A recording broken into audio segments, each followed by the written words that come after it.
জানেরই সওগাত লয়ে হাসে দূরে আল হেলাল জানো কি জানো বেহেশতি বেলাল। সুপ্রিয় দর্শক শ্রোতা, আসসালামু আলাইকুম রহমতুল্লাহি ওবারাকাতুহ। পবিত্র মাহে রমাদান উপলক্ষে এনটিভি আয়োজিত বিশেষ আয়োজন রমাদানের সওগাত অনুষ্ঠানে আপনাদেরকে স্বাগত জানাচ্ছি। সুপ্রিয় দর্শক শ্রোতা, আজকে আমরা আপনাদেরকে এই অনুষ্ঠান থেকে যে বিষয়ে কিছু কথা আমাদের উপস্থিত বিশেষজ্ঞের মাধ্যমে শোনাতে চাই সেটা হলো মক্কা বিজয়। আমরা জানি যে ইসলামের ইতিহাসের একটি অন্যতম ঘটনা হচ্ছে মক্কা বিজয়। তো আমরা বিষয়ের আলোচনার দিকে যাওয়ার আগে আমাদের স্টুডিওতে এই বিষয়ে আলোচনা রাখবার জন্য দেশের স্বনামধন্য দুজন বিশেষজ্ঞ উপস্থিত হয়েছেন। আমরা চলুন তাদের সাথে পরিচিত হই। তো আমি প্রথমে আপনাদেরকে পরিচয় করিয়ে দিচ্ছি। আমার ডান পাশে আছেন ডক্টর মোহাম্মদ সাইফুল্লাহ মাদানী, সহযোগী অধ্যাপক, এশিয়ান ইউনিভার্সিটি। আসসালামু আলাইকুম রহমতুল্লাহি ওয়া বারাকাতুহু। আরেকজন উপস্থিত আছেন আমাদের মাঝে ডক্টর ইমাম হোসেন, সহকারী অধ্যাপক, জাতীয় বিশ্ববিদ্যালয়। আসসালামু আলাইকুম রহমতুল্লাহি ওয়া বারাকাতুহু। আজকের আমাদের এই অনুষ্ঠানে আমাদের দুজন সম্মানিত মেহমানকে আমরা স্বাগত জানাচ্ছি যে তারা কষ্ট করে আমাদের এখানে এসেছেন। সুপ্রিয় দর্শক শ্রোতা, আমরা জানি যে আদর্শ হিসাবে ইসলাম দুনিয়াতে এসছে এবং নবী সাল্লাল্লাহু আলাইহি সাল্লাম তার জীবনকালে ইসলামের বাস্তব দিকগুলোকে, প্র্যাকটিক্যাল রূপটাকে তুলে ধরেছেন, মানবতার জন্য মডেল হিসাবে দিয়ে গেছেন। নবীজি সাল্লাল্লাহু আলাইহি সাল্লাম একদিকে রিসালাতের দায়িত্ব পাওয়ার পরে মানুষদেরকে যেমন একটি বিশ্বাস, একটি সভ্যতা, একটি সংস্কৃতি উপহার দিয়েছিলেন, একটি জীবন বোধ উপহার দিয়েছিলেন, পাশাপাশি একটি সমাজ এবং রাষ্ট্র উপহার দিয়েছিলেন। গোটা মানবতার জন্য যে সমাজ, যে রাষ্ট্র ব্যবস্থা, যে জীবনবোধ কিয়ামত পর্যন্ত আদর্শ স্থানীয় একমাত্র রোল মডেল হিসাবে বিবেচিত হবে। সুপ্রিয় দর্শক শ্রোতা, সে বিষয়ে আমরা নবী সাল্লাল্লাহু আলাইহি সাল্লামের এই মিশনের অন্যতম ঘটনা যেটি মক্কা বিজয়, এ বিষয়ে আমরা চলুন আমাদের আজকের অতিথিদের কাছ থেকে কিছু জানতে চেষ্টা করি। আমরা আজকে ছোট ছোট প্রশ্ন দিয়ে, প্রসঙ্গটা অনেক বড়, প্রশ্ন দিয়ে আমরা আমাদের সম্মানিত অতিথিদের কাছ থেকে জানতে চেষ্টা করব। তো শুরুতেই আমি ডক্টর ইমাম হোসেন, সহকারী অধ্যাপক, জাতীয় বিশ্ববিদ্যালয়, আপনার কাছে আমি জানতে চাচ্ছি যে মক্কা বিজয় ইসলামের ইতিহাসের একটি বড় এবং খুবই ঘটনাবহুল এবং খুবই বড় গুরুত্বপূর্ণ একটি বিজয় হিসেবে আমরা জানি। তো এই মক্কা বিজয় সম্পর্কে যদি আপনি আমাদের দর্শক শ্রোতাদের জন্য সংক্ষেপে কিছু বলতেন। আলহামদুলিল্লাহ, ওয়াসসালাতু ওয়াসসালামু আলা রাসূলিল্লাহ ওয়া আলা আলিহি ওয়া সাহবিহি ওয়া মাওয়ালা। আজকে যে বিষয়টি আমাদের আলোচনার বিষয়, খুবই গুরুত্বপূর্ণ একটি বিষয়, মক্কা বিজয়। ইসলামের ইতিহাসে যে কয়টি গুরুত্বপূর্ণ ঐতিহাসিক বিষয় রয়েছে, এর মধ্যে গুরুত্বপূর্ণ একটি বিষয় হলো মক্কা বিজয়, যেটিকে আরবিতে বা ইতিহাসের ভাষায় বলা হয় ফাতহে মক্কা, মক্কা বিজয়। তো মক্কা বিজয়টা আসলে এত গুরুত্বপূর্ণ বা এত স্মরণীয় কেন, আমরা প্রথমে এই আলোচনাটা দিয়েই শুরু করি। তো প্রথম কথা হলো যে রাসূলুল্লাহ সাল্লাল্লাহু আলাইহি ওয়াসাল্লাম, যার উপরে আল্লাহ রাব্বুল আলামিন কোরআনে কারীম নাজিল করেছেন, তিনি এই মক্কা মুকাররমায় জন্মগ্রহণ করেছেন। আল্লাহ রাব্বুল আলামিন সমগ্র পৃথিবীর মধ্য থেকে এই মক্কা মুকাররমাকেই নবী সাল্লাল্লাহু আলাইহি সাল্লামের জন্য, কোরআনে কারীমের জন্য আল্লাহ পাক বাছাই করেছেন। এটা বাছাই করার অনেক ঐতিহাসিক প্রেক্ষাপট, অনেক কারণ রয়েছে। তবে সবচেয়ে বড় বিষয় হলো মূল কারণ আল্লাহ রাব্বুল আলামিন ভালো জানেন। তবে ঐতিহাসিকগণ বিশ্লেষণ করে যেটি বর্ণনা করেছেন যে আসলে ওই সময়ে তৎকালীন পৃথিবীতে মক্কা মুকাররমা ছিল আসলে জ্ঞান, বিজ্ঞান, সভ্যতার কেন্দ্রবিন্দু এবং সেখানে যে কাব্য চর্চা হতো, যে সাহিত্য চর্চা হতো, সেটি সারা পৃথিবীর আর কোথাও এই ধরনের জ্ঞান বিজ্ঞান সাহিত্য ছিল না। সেখানে যে বিশুদ্ধ আরবি ভাষার চর্চা হতো, সেটা পৃথিবীর কোথাও এরকম বিশুদ্ধ ভাষা ছিল না।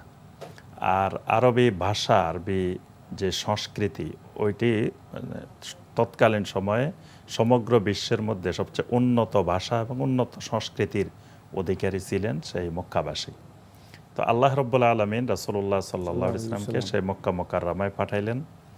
তো নবী সাল্লাল্লাহু আলাইহি ওয়াসাল্লাম সেখানে 40 বছর পর্যন্ত মক্কা মুকাররমায় কাটালেন। এরপর আল্লাহ রাব্বুল আলামিন তাকে নবী হিসাবে সর্বপ্রথম গারে হেরার মধ্যে 5টি আয়াতে কারিমা নাজিল করলেন।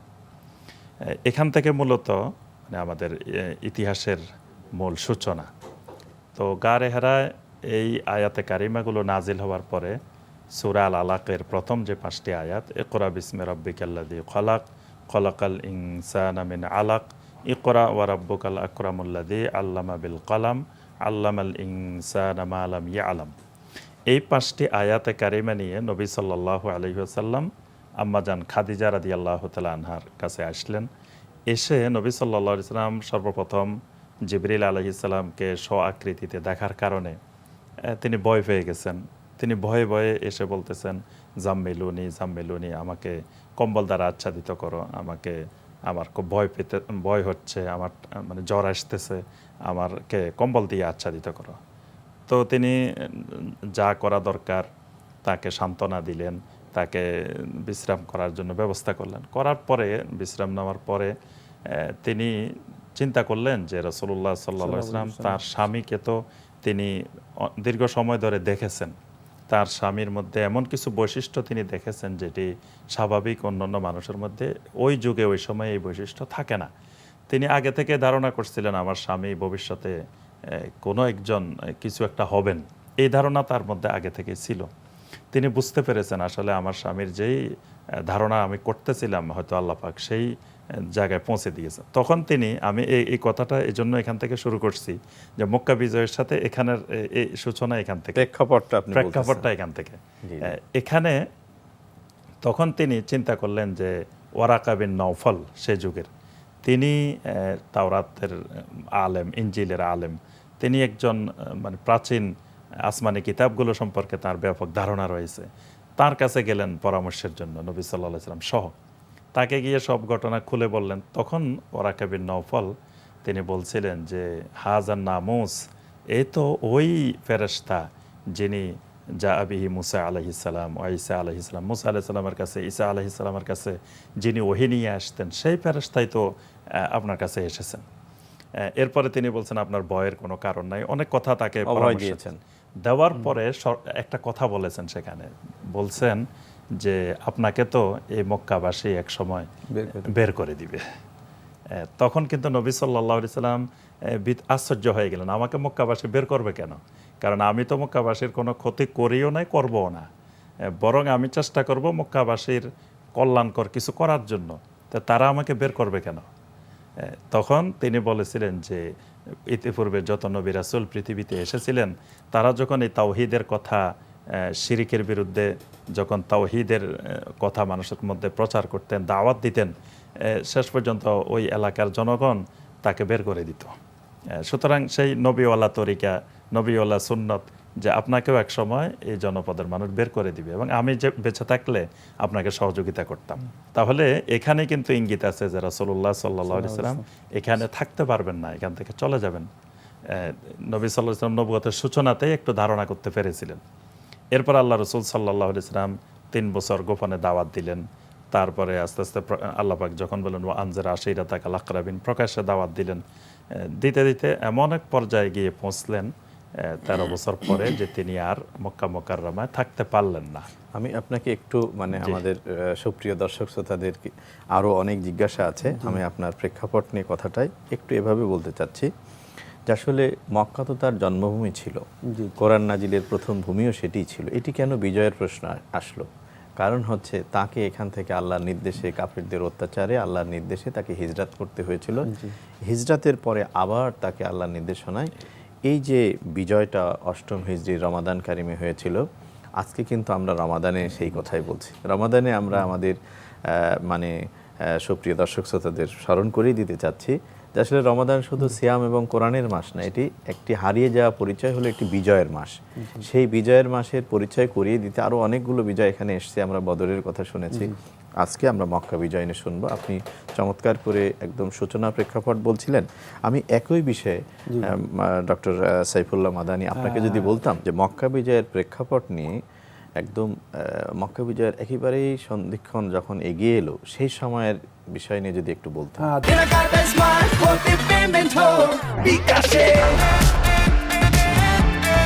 ধন্যবাদ আপনাকে, খুব গুরুত্বপূর্ণ একটি পয়েন্ট।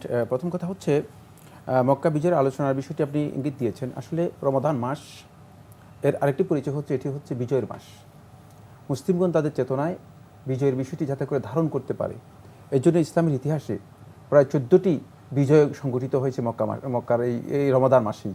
তার মধ্যে সবচেয়ে বড় যে বিজয়, যেটাকে আল্লাহ সুবহানাহু ওয়া তাআলা আল ফাতহুল মুবিন বলেছেন, মানে একেবারে প্রকাশ্য বিজয় হিসেবে আখ্যায়িত করেছেন, যে ব্যাপারে আল্লাহ সুবহানাহু ওয়া তাআলা একটি সূরাতে ইঙ্গিত দিয়েছেন, সূরাতুন নসরের মধ্যে। এই বিজয়টি রমাদান মাসেই হয়েছে। রমাদান মাসের 20 তারিখে আল্লাহ রাসূল সাল্লাল্লাহু আলাইহি ওয়াসাল্লাম মক্কাতে প্রবেশ করেছেন। আপনি যে প্রেক্ষাপটটি বলেছেন সেটা হচ্ছে এই, রাসূলুল্লাহ সাল্লাল্লাহু আলাইহি ওয়াসাল্লাম যখন 6ষ্ঠ হিজরি সনে হুদায়বিয়া পর্যন্ত পৌঁছলেন, উদ্দেশ্য হচ্ছে আল্লাহ নবী সাল্লাল্লাহু আলাইহি ওয়াসাল্লাম উমরা করবেন, আর কিছুই না। উমরার উদ্দেশ্যে বেরিয়ে এসেছেন। রাসূলুল্লাহ সাল্লাল্লাহু আলাইহি ওয়াসাল্লাম কোনো মক্কা আক্রমণের জন্য আসেননি। মক্কাবাসীর সাথে রাসূলুল্লাহ সাল্লাল্লাহু আলাইহি ওয়াসাল্লামের কোনো ধরনের দ্বন্দ্ব তখন ছিল না।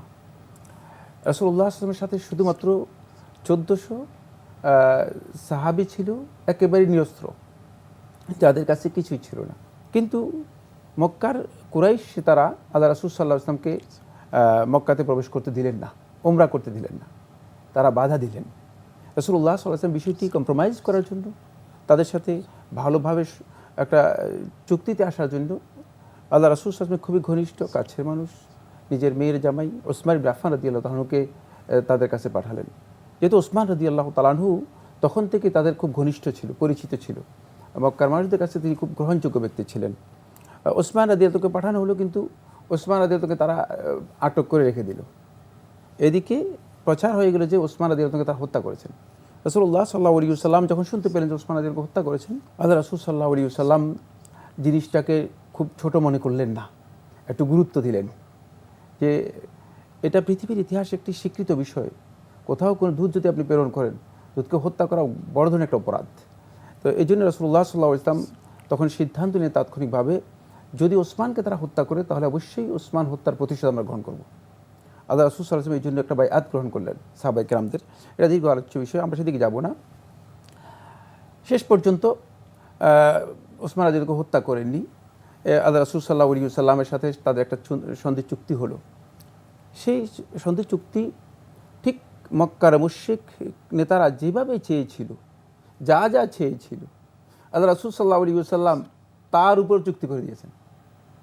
রাসূলুল্লাহ সাল্লাল্লাহু আলাইহি ওয়াসাল্লাম তাদের কোনো ধরনের বক্তব্যের উপর রাসূলুল্লাহ সাল্লাল্লাহু আলাইহি ওয়াসাল্লাম সামান্যতম কোনো অবজেকশন দেননি।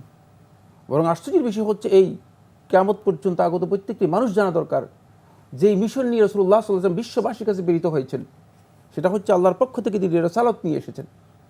অথচ মক্কার মানুষ দাবি করতেছিল যে আমরা তোমাকে তো মুহাম্মদ রাসূলুল্লাহ মনে করি না। আল্লাহ রাসূল সাল্লাল্লাহু আলাইহি ওয়াসাল্লাম নিজ হাতে সেই চুক্তিপত্রের মধ্যে রাসূলুল্লাহ শব্দটি কেটে দিয়েছেন, রাসূলুল্লাহ শব্দটি কেটে দিয়েছেন, তারপরেও সেই চুক্তি করেছেন। কিন্তু আল্লাহ নবী সাল্লাল্লাহু আলাইহি ওয়াসাল্লাম সেই সন্ধি চুক্তির মধ্যে রাসূলুল্লাহ সাল্লাল্লাহু আলাইহি ওয়াসাল্লাম একটা রাজনৈতিক কৌশল করেছেন, যে রাজনৈতিক কৌশলটুকু ইসলামের ইতিহাস যারা পড়েছে তারা অনেকেই বুঝবে না। সেটা হচ্ছে এই সন্ধি চুক্তির মাধ্যমে মক্কাবাসীর সাথে এবং মুসলমানদের সাথে যে একটা সমঝোতা এসে গেল, এর সাথে মক্কায় দুটি গোত্র, বড় বড় দুটি গোত্র, তারা বিবাদমান যুদ্ধে লিপ্ত ছিল। ফলে এদের নাম হচ্ছে বনু খুজা এবং বনু বকর। রাসূলুল্লাহ সাল্লাল্লাহু আলাইহি ওয়াসাল্লাম এই বনু বকর এবং বনু খুজা এই দুই গোত্রের লোকদেরকে একটু স্কোপ করে দিলেন, সুযোগ করে দিলেন, বলে যে তোমাদের মধ্যে তোমরা যদি চাও যে আমাদের এই চুক্তির সাথে সঙ্গবদ্ধ হতে, একত্রিত হতে, তাহলে একত্রিত হতে পারো, তাহলে তোমাদের সমঝোতা হয়ে যাবে, যুদ্ধ বন্ধ হয়ে যাবে। আল্লাহ রাসূল সাল্লাল্লাহু আলাইহি ওয়াসাল্লাম খুব কৌশল করলেন, তাদের যুদ্ধ বন্ধ করে দিলেন এবং তাদের সাথেও চুক্তিতে আবদ্ধ হওয়ার বিষয়টি তাদেরকে সুযোগ করে দিলেন। ফলে বনু খুজা রাসূলুল্লাহ সাল্লাল্লাহু আলাইহি ওয়াসাল্লামের সাথে এসে তাদের হালিফ হলো, সহযোগী হলো। আর বনু বকর কুরাইশের সাথে সহযোগী হলো। ফলে বললো যে আমরা কোরাইশদের সাথে থাকব এবং কোরাইশের এই চুক্তির সাথে আমরা সঙ্গবদ্ধ হব। তাদের মধ্যে যুদ্ধ বন্ধ হয়ে গেল এবং তারা পরস্পর চুক্তিতে আবদ্ধ হলো। চুক্তি চললো, 10 বছরের চুক্তি হয়েছে, অল্প সময়ের জন্য নয়, 10 বছরের চুক্তি হয়েছে। একদিন 2 দিন আস্তে আস্তে করে মাত্র মানে কয় বছর, 2 বছর অতিক্রম করেনি, এখনও 2 বছরের কিছু সময় অতিক্রম করেছে। আল্লাহ রাসূল সাল্লাল্লাহু আলাইহি ওয়াসাল্লাম যখন মুতা যুদ্ধে রাসূলুল্লাহ সাল্লাল্লাহু আলাইহি ওয়াসাল্লাম মুতার উদ্দেশ্যে গেলেন, সেখান থেকে যখন রাসূলুল্লাহ সাল্লাল্লাহু আলাইহি ওয়াসাল্লাম ফিরে আসলেন, তখনই দেখা গেল যে বনু বকর, বনু খুজার এক ব্যক্তিকে, যখন এই ব্যক্তি বনু বকরের লোক আল্লাহ রাসূল সাল্লাল্লাহু আলাইহি ওয়াসাল্লাম সম্পর্কে বিরূপ মন্তব্য করতেছিল, খারাপ কিছু কথা বলতেছিল, তখন সে তাদেরকে মানে হয়তো বিরত করার জন্য চেষ্টা করলো, অথবা চেষ্টা করলো যে তার এই কথা প্রতিবাদ করার জন্য, তাকে হত্যা করলো। হত্যা করার পর তারা বনু বকরের লোকেরা একত্রিত হয়ে বনু খুজার লোকদের উপর আক্রমণ করলো। তাদের অনেকগুলো লোক নিহত হলো। তারা সবাই আল্লাহর ঘরের মধ্যে এসে আশ্রয় গ্রহণ করলো। তাদের মধ্যে থেকে আমর ইবনে সালেম আল খুজাই, তিনি আল্লাহ রাসূল সাল্লাল্লাহু আলাইহি ওয়াসাল্লামের কাছে মদিনায় চলে আসলেন। মদিনায় এসে রাসূলুল্লাহ সাল্লাল্লাহু আলাইহি ওয়াসাল্লাম পুরা ঘটনা বিস্তারিত বললেন। আল্লাহ রাসূল সাল্লাল্লাহু আলাইহি ওয়াসাল্লাম শুধু ঘটনা শুনলেন। হঠাৎ করে রাসূলুল্লাহ সাল্লাল্লাহু আলাইহি ওয়াসাল্লাম আকাশের দিকে তাকালেন, মেঘাচ্ছন্ন আকাশ, মনে হচ্ছে এক টুকরা মেঘ দেখা যাচ্ছিল। আমর ইবনে খুজাই, সালেম আল খুজাই বর্ণনা করতেছেন যে একটা মেঘাচ্ছন্ন আকাশের মধ্যে মনে হচ্ছে একটা ছোট্ট মেঘের টুকরা দেখা যাচ্ছে। রাসূলুল্লাহ তাকালেন, কিছুক্ষণ পর রাসূলুল্লাহ সাল্লাল্লাহু আলাইহি ওয়াসাল্লাম বললেন, নুসিরতা ইয়া আমর, নুসিরতা ইয়া আমর, নুসিরতা ইয়া আমর, হে আমর তোমার সাহায্য এসে গিয়েছে, তোমার সাহায্য এসে গিয়েছে। রাসূলুল্লাহ সাল্লাল্লাহু আলাইহি ওয়াসাল্লাম ইঙ্গিত করলেন যে এখন তোমাদের জন্য সাহায্যের কথা আসছে, অবশ্যই তোমরা সাহায্য প্রাপ্ত হবে। আমর ফিরে গেল। আল্লাহ রাসূল সাল্লাল্লাহু আলাইহি ওয়াসাল্লাম একটু ইঙ্গিত দিলেন, খুব অল্প সময়ের মধ্যে আমরা হয়তো মক্কার দিকে আমাদের যেতে হতে পারে। কারণ রাসূলুল্লাহ সাল্লাল্লাহু আলাইহি ওয়াসাল্লাম প্রত্যেকটি কাজ ছিল আল্লাহর পক্ষ থেকে নির্দেশনার মাধ্যমে। আল্লাহ রাসূল সাল্লাল্লাহু আলাইহি ওয়াসাল্লাম সাহাবায়ে কেরামদেরকে বললেন, মক্কার কোরাইশ থেকে মদিনাতে যেই কোনো ব্যক্তি আসুক, অথবা মদিনা থেকে যে কোনো ব্যক্তি মক্কার দিকে যাবে, সেটাকে নিয়ন্ত্রণ করতে হবে, কন্ট্রোল করতে হবে। আল্লাহ রাসূল সাল্লাল্লাহু আলাইহি ওয়াসাল্লাম সিয়াসা, রাসূলুল্লাহ সাল্লাল্লাহু আলাইহি ওয়াসাল্লামের দূরদর্শিতা এত বেশি ছিল যে প্রত্যেকটি পয়েন্টে রাসূলুল্লাহ সাল্লাল্লাহু আলাইহি ওয়াসাল্লাম খেয়াল রাখতেন যে কীভাবে সেটাকে নিয়ন্ত্রণ করা যায়। পরে সাহাবায়ে কেরামদেরকে বলে দিলেন, কেউ মদিনা থেকে বের হবে, কোথায় যাচ্ছে, কে বের হচ্ছে এবং কে মদিনায় প্রবেশ করতেছে, সেটা যেন কঠোরভাবে নিয়ন্ত্রণ করে। আল্লাহ রাসূল সাল্লাল্লাহু আলাইহি ওয়াসাল্লাম এই নিয়ন্ত্রণ কথা বলে দেওয়ার পর রাসূলুল্লাহ সাল্লাল্লাহু আলাইহি ওয়াসাল্লাম সাহাবায়ে কেরামদেরকে বললেন যে সতর্কতা অবলম্বন করে আমরা খুব দ্রুত হয়তো মক্কার উদ্দেশ্যে। কিন্তু রাসূলুল্লাহ সাল্লাল্লাহু আলাইহি ওয়াসাল্লাম যখন কোথাও যেতেন বা যুদ্ধের উদ্দেশ্যে যেতেন, রাসূল সাল্লাল্লাহু আলাইহি ওয়াসাল্লাম অন্যদিকে ইঙ্গিত করতেন, যাতে করে পলিসি এই হয় যে এই খবর অগ্রিম তাদের কাছে কেউ, মানে যদি কোনো গুপ্তচর থাকে অথবা গোয়েন্দা থাকে অথবা কেউ যদি আমানতের খেয়াল করতে পারে, কারণ হতে পারে যে কোনো ব্যক্তি মুনাফিকও করতে পারে। রাসূলুল্লাহ সাল্লাল্লাহু আলাইহি ওয়াসাল্লাম যখন তাবুকে যাবেন, তখন রাসূলুল্লাহ সাল্লাল্লাহু আলাইহি ওয়াসাল্লাম মানে অন্য দিকের কথা জিজ্ঞেস করতেন। যেমন হিজরতের সময় মদিনা একদিকে, মদিনা, হিজরতের সময় রাসূলুল্লাহ ইয়ামানের দিকে চলে গিয়েছেন। যাওয়ার কথা ছিল রাসূল সাল্লাল্লাহু আলাইহি ওয়াসাল্লাম উত্তর দিকে, মানে সেখানে রাসূলুল্লাহ সাল্লাল্লাহু আলাইহি ওয়াসাল্লাম দক্ষিণ দিকে চলে গিয়েছেন। ঠিক একই পলিসি রাসূলুল্লাহ সাল্লাল্লাহু আলাইহি ওয়াসাল্লাম এখানে সে করলেন। আল্লাহ রাসূল সাল্লাল্লাহু আলাইহি ওয়াসাল্লাম এক দুর্দর্শী সাহাবী ছিলেন, হাতিব ইবনে আবি বালতাহ রাদিয়াল্লাহু তাআলা আনহু। এই সাহাবীর নাম হচ্ছে হাতিব ইবনে আবি বালতাহ রাদিয়াল্লাহু তাআলা আনহু। এই সাহাবী মানে আল্লাহ রাসূল সাল্লাল্লাহু আলাইহি ওয়াসাল্লাম ইঙ্গিত থেকে বুঝে গিয়েছেন আর সময় বেশি বাকি নেই, সম্ভবত রাসূলুল্লাহ সাল্লাল্লাহু আলাইহি ওয়াসাল্লাম মক্কায় যাবেন এবং মক্কায় আক্রমণ হবে। হাতিব ইবনে আবি বালতাহ রাদিয়াল্লাহু তাআলা এর মধ্যেই একটা চিঠিও লিখে দিলেন। ঘটনা এমন হলো যে আল্লাহ রাসূল সাল্লাল্লাহু আলাইহি ওয়াসাল্লাম যখনই আমর ইবনে সালেম আল খুজাইর আগমন ঘটলো এবং রাসূলুল্লাহ সাল্লাল্লাহু আলাইহি ওয়াসাল্লাম সিদ্ধান্ত করলেন যে আর সময় দেওয়া হবে না, যেহেতু তারা আমাদের সাথে যে চুক্তি আছে সেই চুক্তি লঙ্ঘন করেছে, কোনো খুজার লোকদেরকে হত্যা করেছে, সুতরাং তাদের এটার বিহিত করতে হবে, একটা ব্যবস্থা নিতে হবে। এর মধ্যে মক্কার যারা মুশরিক নেতা ছিল তারা একত্রিত হয়ে একটা সিদ্ধান্ত নিল যে কী করা যায়। মুহাম্মদ সাল্লাল্লাহু আলাইহি ওয়াসাল্লামের কাছে তখন তারা আবু সুফিয়ান ইবনে হারব রাদিয়াল্লাহু তাআলা আনহু, তিনি পরে ইসলাম গ্রহণ করেছেন, তখন ইসলাম গ্রহণ করেননি। খেয়াল রাখতে হবে যে সাহাবায়ে কেরামরা যারা ইসলাম গ্রহণ করেছেন পরবর্তীতে তাদের মর্যাদা রয়েছে। আবু সুফিয়ান ইবনে হারব রাদিয়াল্লাহু তাআলা আনহু তিনি মক্কা থেকে রাসূলুল্লাহ সাল্লাল্লাহু আলাইহি ওয়াসাল্লামের কাছে আসলেন। আমরা জানি যে আবু সুফিয়ানের এক মেয়ে কিন্তু আল্লাহ রাসূল সাল্লাল্লাহু আলাইহি ওয়াসাল্লামের ঘরে রাসূলুল্লাহ সাল্লাল্লাহু আলাইহি ওয়াসাল্লামের স্ত্রী ছিলেন উম্মে হাবিবা রাদিয়াল্লাহু তাআলা আনহা। আবু সুফিয়ান মনে করেছে যে রাসূলুল্লাহ সাল্লাল্লাহু আলাইহি ওয়াসাল্লামের কাছে আসলে মানে সে একটা শেল্টার তো আছে, একটা শেল্টার পাবে, নিজের মেয়ে আছে। প্রথমে এসে নিজের মেয়ের কাছে গেল। উম্মে হাবিবা রাদিয়াল্লাহু তাআলা যখন দেখলেন নিজের পিতা, তখন তিনি তাকে সম্মান করলেন, কোনো সন্দেহ নেই, যদি পিতা মুশরিক হয়ে তাকে সম্মান করা ইসলামের বিধান। কিন্তু দেখলেন যে আল্লাহ রাসূল সাল্লাল্লাহু আলাইহি ওয়াসাল্লাম বিছনায় তাকে বসতে দেওয়া যায় না, রাসূলুল্লাহ সাল্লাল্লাহু আলাইহি ওয়াসাল্লাম আদবের সাথে শানের সাথে এটা মানায় না।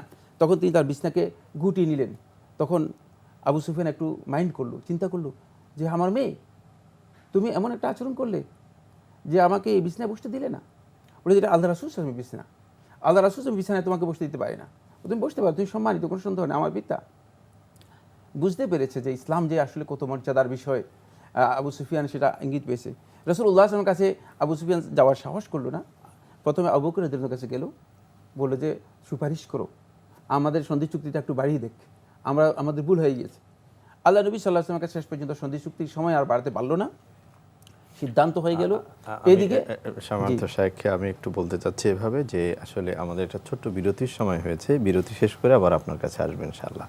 সুপ্রিয় দর্শক শ্রোতা, আমরা খুবই গুরুত্বপূর্ণ কথা শুনছিলাম মক্কা বিজয় নিয়ে। রমাদান কারিমে এই মহান বিজয়টি আল্লাহ তাআলা মুসলিমদেরকে দান করেছিলেন।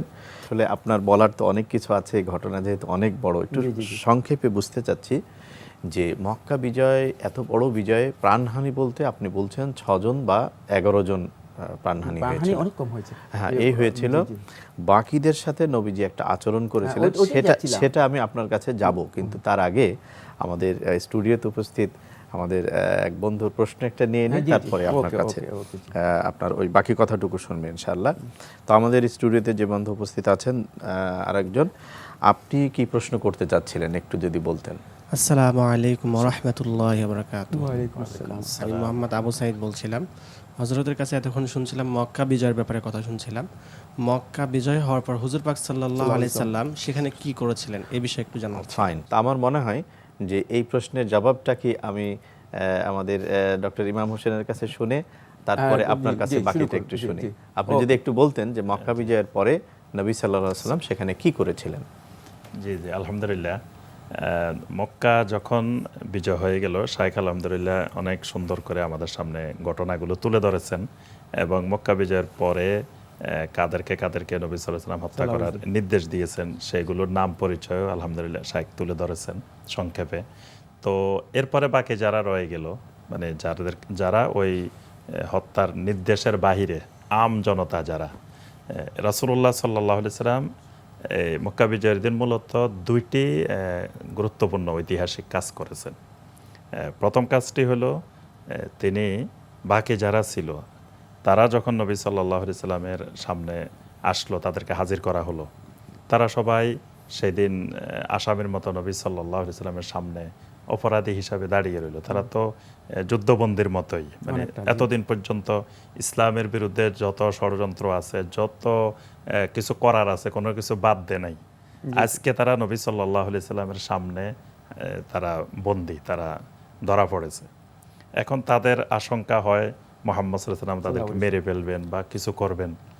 তখন তারা নবী সাল্লাল্লাহু আলাইহি সাল্লামের সামনে হাজির হওয়ার পরে নবী সাল্লাল্লাহু আলাইহি সাল্লাম তাদেরকে জিজ্ঞাসা করলেন যে তোমাদের কি মনে হয় আমি তোমাদের সাথে কি আচরণ করব আজকে। তো তারা বলল, আপনি তো আখুন কারিম ওয়া ইবনু আখিন কারিম, আপনি তো আমাদের সম্মানিত ভাই, আপনি আমাদের সম্মানিত ভাইয়ের ছেলে। কিন্তু এতদিন পর্যন্ত তিনি যে সম্মানিত ভাই সেটা আর মনে ছিল না, তিনি যে সম্মানিত ভাইয়ের ছেলে সেই কথা মনে ছিল না। মানে ইসলামের বিরুদ্ধে যা করার নবী সাল্লাল্লাহু আলাইহি ওয়াসাল্লামের বিরুদ্ধে মাত্র 2 বছর আগে মক্কা মুকাররমায় তার সাথে কি আচরণটা করেছে ঢুকতেই দেওয়া হলো না। তখন সম্মানিত ভাইয়ের কথাও মনে ছিল না, সম্মানিত ভাইয়ের ছেলেও মনে ছিল না। আজকে যখন বিপদে পড়েছে এখন বলতেছে যে আপনি তো আমাদের একজন সম্মানিত ভাই, আপনি আমাদের ভাইয়ের সন্তান। তো তখন নবী সাল্লাল্লাহু আলাইহি ওয়াসাল্লাম বললেন যে ইযহাবু ফা আনতুমুত তুলাকা, বলছে যে আকুলু লাকুম কামা ইয়াকুলু ইউসুফ লি আখওয়াতিহি, আমি আজকে তোমাদেরকে ওই কথাটাই বলবো যেটা ইউসুফ আলাইহিস সালাম তার ভাইদেরকে বলছিলেন, লা তাসরিবা আলাইকুমুল ইয়াউম, আজকে তোমাদের উপরে আমার পক্ষ থেকে কোনো প্রতিশোধ নাই, যাও তোমাদের সবাইকে আজকে মুক্ত করে দেওয়া হলো, ছেড়ে দেওয়া হলো, ক্ষমা করে দেওয়া হলো। এটা ইসলামের ইতিহাসে এক ঐতিহাসিক ক্ষমা, যে এইভাবে সবগুলা মানুষকে নবী সাল্লাল্লাহু আলাইহি ওয়াসাল্লাম ক্ষমা করে। আমি একটু জিনিস, এই আপনার কি জবাব এটা শেষ হয়েছে? আমি একটু না, আরেকটা বাকি আছে, যে 2টা কথা বলছি। একটা হলো এটা যে মক্কা বিজয়ের দিন কি করেছেন, আরেকটা বিষয় হলো এখানে গুরুত্বপূর্ণ যে সেটি হলো আপনার নবী সাল্লাল্লাহু আলাইহি ওয়াসাল্লাম যখন নবুয়তের দায়িত্ব পেলেন, নবী সাল্লাল্লাহু আলাইহি ওয়াসাল্লাম তাওহীদের দাওয়াত শুরু করলেন, এবং নবী সাল্লাল্লাহু আলাইহি ওয়াসাল্লামের 1 নম্বর দায়িত্ব ছিল ইয়া আইয়ুহাল মুদ্দাসসির কুম ফা আনজির, যে আল্লাহ পাক নবী সাল্লাল্লাহু আলাইহি ওয়াসাল্লামকে প্রথম যে দায়িত্বটি দিয়েছেন সেটি হলো ফা আনজির, সতর্ক করার জন্য। কিসের থেকে? ফা আনজির আনিশ শিরক, শিরক থেকে সতর্ক করার জন্য, শিরক দূর করার জন্য। কিন্তু নবী সাল্লাল্লাহু আলাইহি ওয়াসাল্লাম মক্কা মুকাররমায় 13 বছর ছিলেন, কিন্তু তিনি মক্কা মুকাররমে সালাতও আদায় করেছেন, ইবাদত বন্দেগী করেছেন, কিন্তু কোনো একটা মূর্তির গায়ে হাত দিতে কখনো হাত দেন নাই নবী সাল্লাল্লাহু আলাইহি ওয়াসাল্লাম। এই মূর্তি রেখেই নবী সাল্লাল্লাহু আলাইহি ওয়াসাল্লাম ইবাদত বন্দেগী করেছেন। এরপরে আপনার এই দীর্ঘ 8 বছর মক্কা বিজয়ের আগে, এর মধ্যেও নবী সাল্লাল্লাহু আলাইহি ওয়াসাল্লাম এই মূর্তিগুলোর গায়ে কখনো হাত দেন নাই বা ভাঙ্গেন নাই, কিছু করেন নাই। কিন্তু যখন মক্কা মুকাররমার দায়িত্ব নবী সাল্লাল্লাহু আলাইহি ওয়াসাল্লামের হাতে আসলো, যখন পুরোপুরি প্রশাসনিক দায়িত্ব এখন রাসূলুল্লাহ সাল্লাল্লাহু আলাইহি ওয়াসাল্লামের হাতে, তখন নবী সাল্লাল্লাহু আলাইহি ওয়াসাল্লাম ওই দিন এই মূর্তিগুলো মক্কা মুকাররমা থেকে অপসারণ করেছিলেন। এবং তিনি অপসারণ করার সময় বলতেছিলেন, যা আল হক ওয়া জাহাকাল বাতিল ইন্নাল বাতিলা কানা জাহুকা। এবং তিনি ইব্রাহিম আলাইহিস সালামের মূর্তি দেখাচ্ছিলেন, ঈসা আলাইহিস সালামের মূর্তি দেখাচ্ছিলেন, অঙ্কিত ছিল দেয়ালে, মক্কা আল্লাহর ঘরে দেয়ালে অঙ্কিত ছিল। জি, নবী সাল্লাল্লাহু আলাইহি ওয়াসাল্লাম বলতেছিলেন, দেখো যে তারা পৃথিবীতে এসেছিলেন শিরক দূর করার জন্য, মূর্তি দূর করার জন্য, কিন্তু তাদেরকেই তারা শিরকের কবলে নিপতিত করেছে। তো এখানে যে বিষয়টা বলতেছিলাম যে এখানে নবী সাল্লাল্লাহু আলাইহি সাল্লামের বড় শিক্ষা যে মানে প্রশাসনিক দায়িত্ব ছাড়া যেন এই জাতীয় বিষয়গুলো, মানে মূর্তি অপসারণ করা বা এগুলো দূর করা, এগুলোর উপর আক্রমণ করা, এগুলো নবী সাল্লাল্লাহু আলাইহি সাল্লামের নীতি না। যখন নবী সাল্লাল্লাহু আলাইহি সাল্লাম মক্কা মুকাররমার প্রশাসনিক দায়িত্ব যখন নবী সাল্লাল্লাহু আলাইহি সাল্লাম নিলেন, তারপরে তিনি এখান থেকে শিরক দূর করলেন, মূর্তি অপসারণ করলেন। এটাও মক্কা বিজয়ের দিনের একটি গুরুত্বপূর্ণ। চমৎকারভাবে আপনি মক্কা বিজয়ের দিনের দুইটা গুরুত্বপূর্ণ প্রসঙ্গ বলেছেন। একটি হচ্ছে ক্ষমা করে দিলেন, আরেকটি হচ্ছে কাবাকে মূর্তি মুক্ত করা, শিরক মুক্ত। কেনাকাটায় স্মার্ট হতে পেমেন্ট হোক বিকাশে। এখানে একটা জিনিস শাইখের আলোচনা থেকে এসছে, এটা আমার প্রশ্ন আপনার কাছে। সেটা হলো, উনি বলছেন যে আব্বাস রাদিয়াল্লাহু তাআলা আনহুর কাছে আশ্রয় নিয়েছিলেন আবু সুফিয়ান সেদিনকে। তো আব্বাস রাদিয়াল্লাহু তাআলা আনহু কি ঈমান গ্রহণ করছিলেন? একটা কথা শোনা যায়, এটার কতটুকু সঠিক, যে তিনি ঈমান গোপন করে অবস্থান করছিলেন এবং সেখান থেকে নবীজিকে ইনফরমেশন দিতেন, একটা কথা প্রচলিত আছে। এক্ষেত্রে আপনি যদি কিছু বলতেন, দুজনের কাছেই প্রশ্ন, কথাটা কতটুকু সঠিক? না, এটা শাইখেই। ধন্যবাদ। আসলে আব্বাস ইবনে আব্দুল মুত্তালিব রাদিয়াল্লাহু তাআলা আনহু রাসূলুল্লাহ সাল্লাল্লাহু আলাইহি ওয়াসাল্লামের আপন চাচা ছিলেন।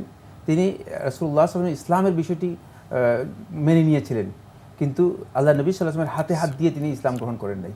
রাসূলুল্লাহ সাল্লাল্লাহু আলাইহি ওয়াসাল্লাম যখন মররুদ দাহরানে আসে পৌঁছেন, এখানে ঐতিহাসিক ঘটনা অনেক দীর্ঘ বক্তব্য রয়েছে, আমরা তো মাঝখানে মররুদ দাহরানে যখন আসেন, তখন আব্বাস ইবনে আব্দুল মুত্তালিব রাদিয়াল্লাহু তাআলা গোটা ফ্যামিলি নিয়ে তিনি মররুদ দাহরানে এসে রাসূল সাল্লাল্লাহু আলাইহি ওয়াসাল্লামের হাতে বায়াত দিয়ে ইসলাম গ্রহণ করেন। রাসূলুল্লাহ সাল্লাল্লাহু আলাইহি ওয়াসাল্লাম তার পরিবারকে মদিনায় পাঠিয়ে দেন এবং আব্বাস রাদিয়াল্লাহু তাআলা বলেন যে তুমি মক্কায় ফিরে যাও, তুমি মক্কায় ফিরে যাও। মক্কায় ফিরে যাওয়ার পরে আবু সুফিয়ান রাদিয়াল্লাহু তাআলা আনহু তিনি আব্বাস ইবনে আব্দুল মুত্তালিব হাতে কাছে আশ্রয় গ্রহণ করেন। এটা কি মক্কা বিজয়? মক্কা বিজয়ের দিন, ওই আগের রাত্রে, দুই রাত্রে আগে। তাহলে ওই কথাটা মনে হয় সঠিক না, যে উনি ঈমান গোপন করে তিনি আগে ইসলামের কথা, মানে রাসূলুল্লাহ সাল্লাল্লাহু আলাইহি ওয়াসাল্লাম হাতে হাত দিয়ে ইসলাম গ্রহণ করেননি, ইসলাম গ্রহণ করেননি। জি, তো এবার আপনাকে আপনার আগের আলোচনার একটি অংশ বলে শেষ করে দিচ্ছি। সেটা হলো রাসূলুল্লাহ সাল্লাল্লাহু আলাইহি ওয়াসাল্লাম এরপরে আব্দুল্লাহ ইবনে সাদ ইবনে আবি সারহ, যে মানে রাসূলুল্লাহ সাল্লাল্লাহু আলাইহি ওয়াসাল্লাম লেখক ছিল, আর সে তাকে রাসূলুল্লাহ সাল্লাল্লাহু আলাইহি ওয়াসাল্লামের কাছে নিয়ে আসা হলো। সে উসমান রাদিয়াল্লাহু তাআলা তার কাছে নিয়ে আসলেন। রাসূলুল্লাহ সাল্লাল্লাহু আলাইহি ওয়াসাল্লামকে বললেন যে, ইয়া মুহাম্মদ, মানে উরিদু আনুসলিম, আমি ইসলাম গ্রহণ করতে চাই। হাত বাড়িয়ে দিলেন। আল্লাহ নবী সাল্লাল্লাহু আলাইহি ওয়াসাল্লাম তার দিকে তাকালেন না। খুব গুরুত্বপূর্ণ পয়েন্ট, খুবই গুরুত্বপূর্ণ পয়েন্ট। বা ইসলামের ইতিহাসে, বরং পৃথিবীর ইতিহাসে সবচেয়ে গুরুত্বপূর্ণ পয়েন্ট হচ্ছে এটি। সেটা হলো এই রাসূলুল্লাহ সাল্লাল্লাহু আলাইহি ওয়াসাল্লাম অন্যদিকে তাকালেন। দ্বিতীয়বার আবার সে চেষ্টা করলো যে আমি ইসলাম গ্রহণ করতে চাই। রাসূলুল্লাহ সাল্লাল্লাহু আলাইহি ওয়াসাল্লাম তার দিকে তাকালেন না, কারণ রাসূলুল্লাহ সাল্লাল্লাহু আলাইহি ওয়াসাল্লাম আগে তাকে হত্যার নির্দেশ দিয়ে দিয়েছেন।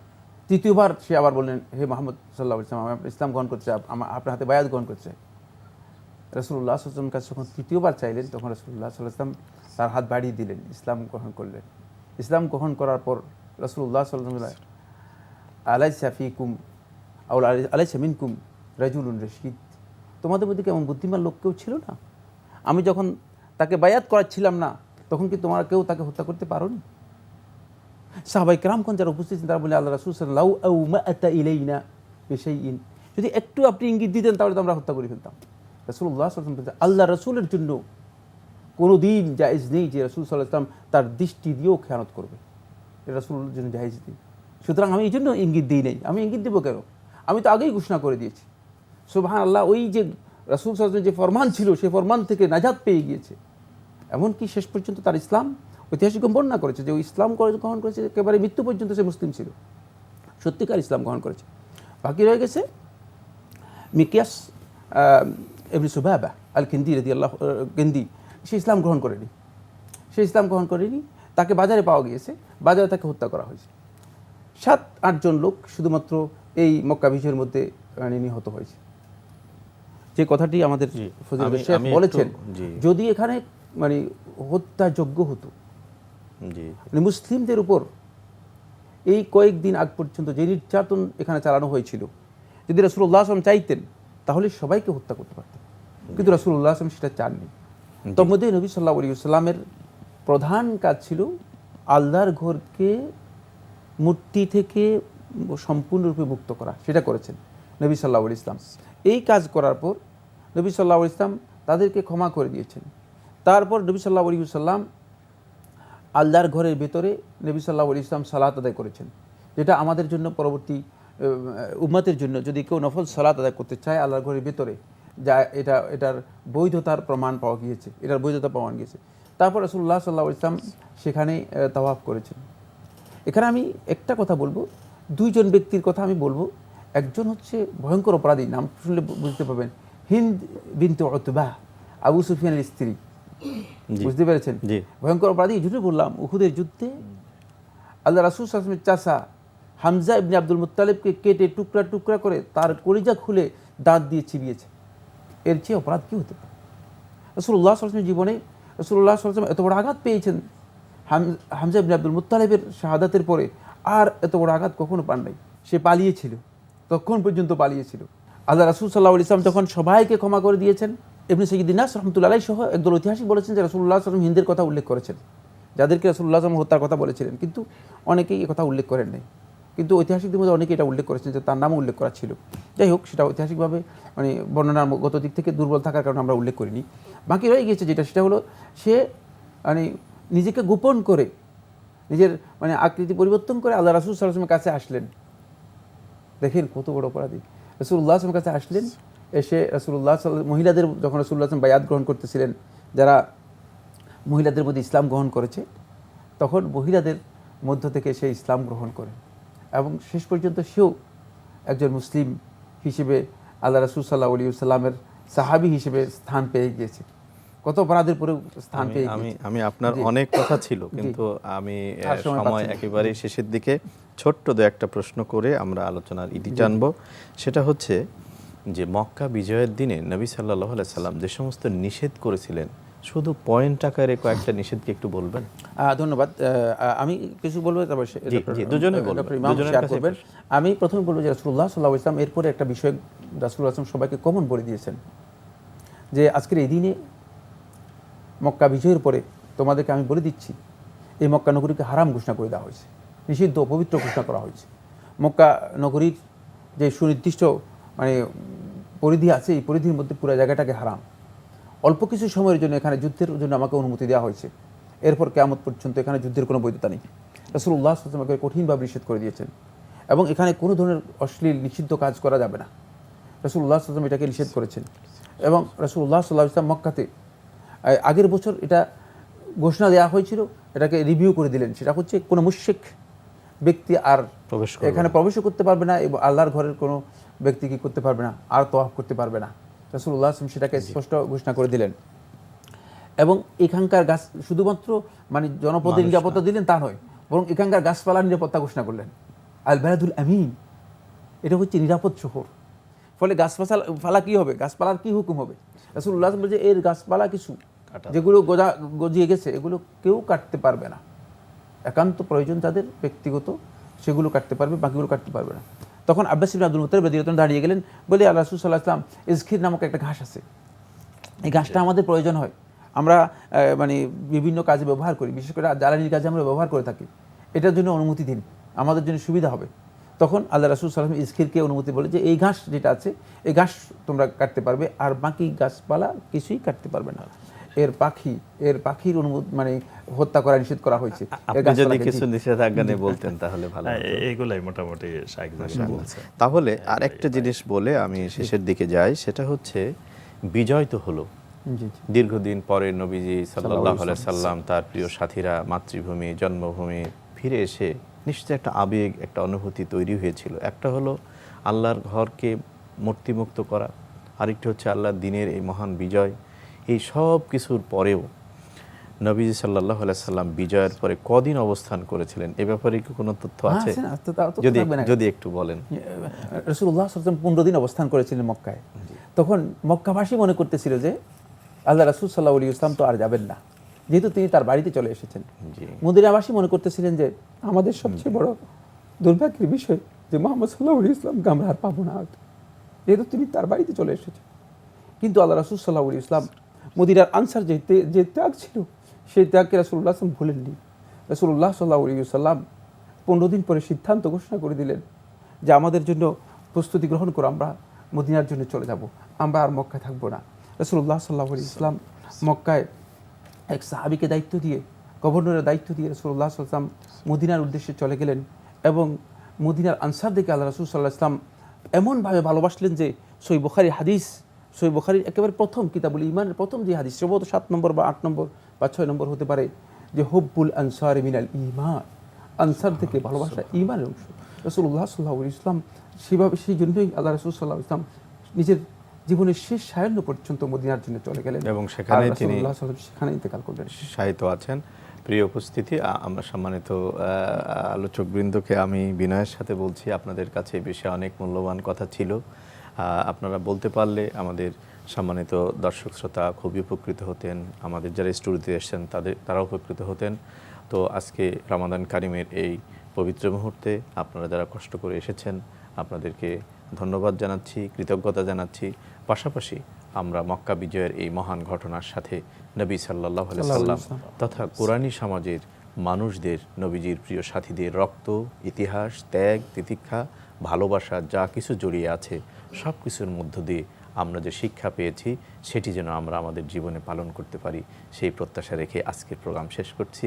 আসসালামু আলাইকুম ওয়া রাহমাতুল্লাহি ওয়া বারাকাতুহু। রমজানের ওই সওগাত লয়ে